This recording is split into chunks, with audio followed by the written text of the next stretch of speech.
Deep South Louisiana and a woman, so I assumed I would teach high school, and I was fine with that. I loved my high school teachers. It wasn't until I went to graduate school and realized, oh, I can teach college? Even better.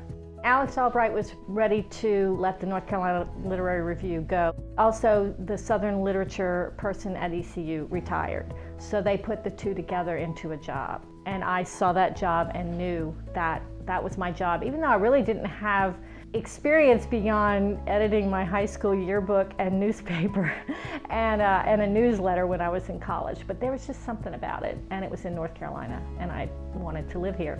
Now, I assumed all of North Carolina looked like the mountains. Once I realized I was close to the coast, I could get fresh seafood, and I could go fishing. I could get a place on the water, and then I thought, I can do this even if there are no mountains. I found out after getting here how much work it is.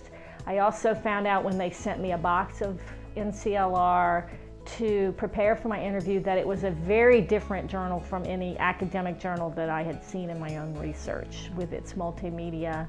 One of the missions of the North Carolina Literary Review is to introduce new writers.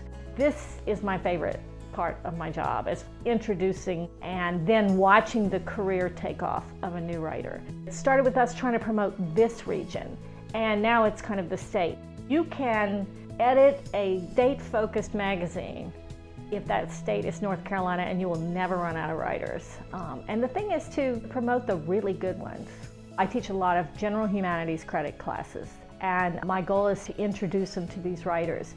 One of the ways that I do that is with North Carolina literature, which is one of my favorite classes, no surprise. I often assign stories by writers who are from the same small North Carolina towns they're from.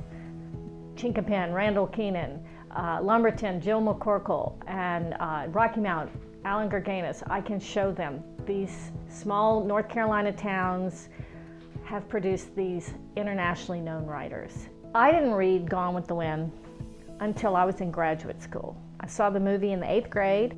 I did love the book. I love the characterization of Scarlett. I think she gets a bad rap in the movie. She is only 16 years old when the novel begins, 28 when it ends.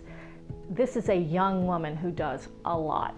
She does remind me of women who go against the grain in the South, refuse to accept the limitations placed upon her, and succeeds. With the Scarlett book, I'm exploring these untraditional women and in many of the books, their relationships with other women and how powerful they could be together.